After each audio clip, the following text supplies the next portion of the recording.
Bon les gars, on le fait cet épisode? Ah, t'as le thème, ça y est? Ben justement, thème imposé.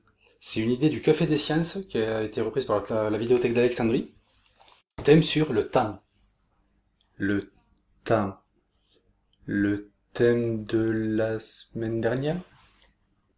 Ouais, enfin, le temps de la semaine dernière par rapport au moment où on va sortir l'épisode, mais la semaine prochaine par rapport au moment où j'écris le script. Ben le script, celui-là, celui de cet épisode. Laisse tomber. Bon, qu'est-ce qu'on peut dire, nous, sur le temps? Tu veux dire qu'on essaye de faire en sorte que ça colle avec notre identité? Oui, c'est ça l'idée. Un truc avec la lune et la façon de mesurer le temps, un calendrier par exemple? J'aime quand t'es comme ça. Et je vous cuisine une lune. Ça roule pour moi.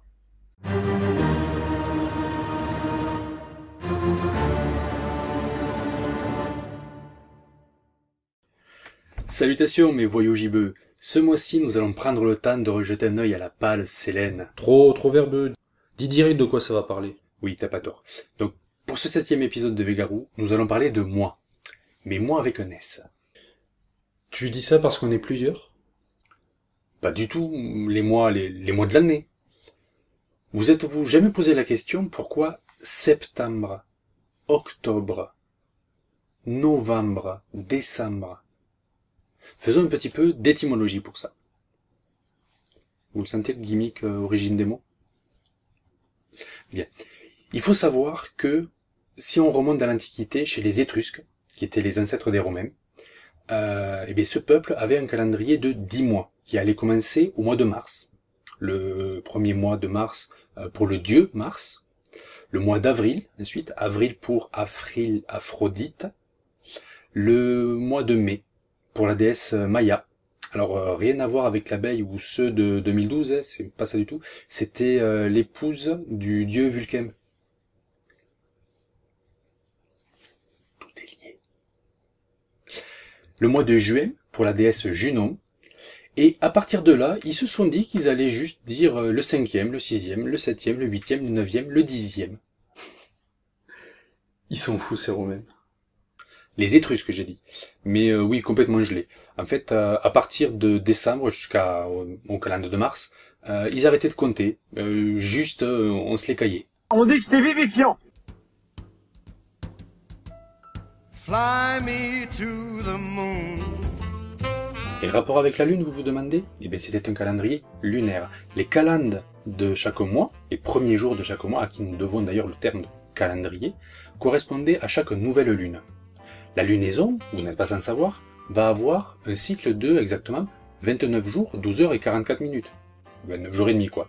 Mais comme on n'allait pas commencer un nouveau mois en plein milieu d'une journée, ben, un coup 29, un coup 30. C'est sûr que comme ça rendait pas super régulier, et du coup, c'est à ça que servaient les 2 mois d'hiver, à venir rattraper, l'air de rien, cette irrégularité qui a été perdue. Du coup, on arrivait au mois de mars, et ça repart.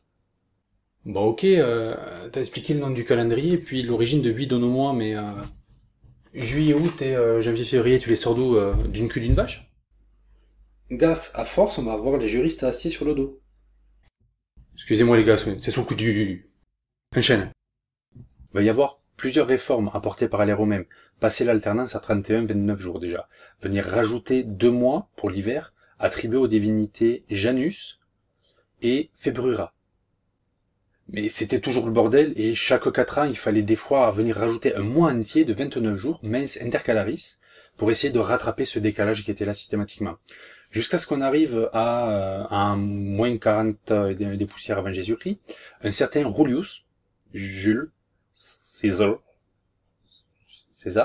qui venait d'en terminer avec sa Gaule et qui se cherchait des nouveaux hobbies. Il est allé voir un astrologue qui passait dans le coin, et il lui a demandé conseil. Celui-ci lui a refilé un calendrier solaire qui était basé sur 365 jours. Alors, ils ont basé l'alternance à 31-30 jours pour arriver à faire 365 jours. Dernier arrivé, dernier servi, le mois de février, lui s'est fait sucrer, il est passé à 29 jours. Tous les autres étaient à 31-30, sauf lui, il était à 29. Mais chaque 4 ans, il fallait quand même venir rattraper une petite irrégularité, et on venait doubler le 6e mois avant le 1er mars, Oui, parce que les Romains comptaient en compte à rebours, en fait. Donc le 6e jour avant Mars, le sixte, on le doublait. Bis sextus, bis sextile, chaque 4 ans. C'est là que vient le terme de bissextile. C'est bien joli, mais t'expliques pas le coup de juillet-août, là. J'y viens. Pour honorer César, qui venait de faire tout ça, il a été décidé de lui attribuer Quintilis, le 5e mois, qui porterait à partir de là son nom, le mois de Julius, juillet. Quelques années plus tard, Auguste, qui a dû faire lui aussi quelques réformes, a profité de l'occasion pour essayer de récupérer un mois à son nom, Augustus, le mois d'août. Par contre, il trouvait pas normal que Julius en ait 31 et lui que 30. Du coup, on est allé voir février, puis on l'a repiqué encore un jour, et il est passé à ce moment-là à 28. Mais, grand prince, on lui a quand même laissé la possibilité de doubler son sextus tous les 4 ans.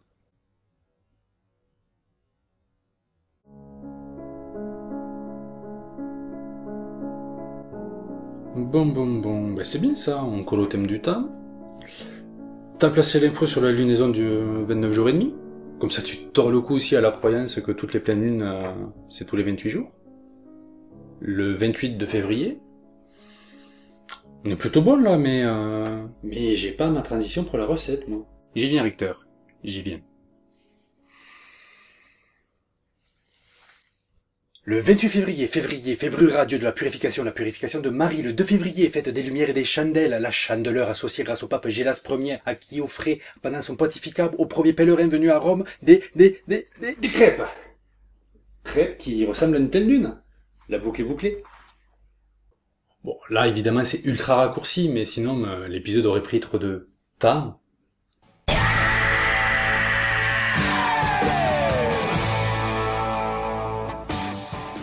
Cliquez sur la lune de Richter.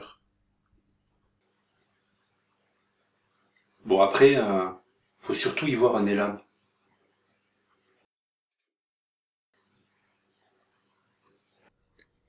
Il est temps maintenant de terminer cet épisode. J'espère qu'il vous aura plu et qu'il aura chatouillé votre curiosité sur ce petit bout de carton qui orne nos murs et qu'on regarde sans trop le voir.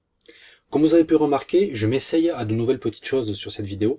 Dites-moi dans les commentaires si ça vous a plu. Vous avez aimé, pas aimé, vous voulez apporter des corrections sur ce qui a été dit, parce que vous vous doutez bien, j'ai dû éluder pas mal de choses à faire s'arracher la barbe à des historiens.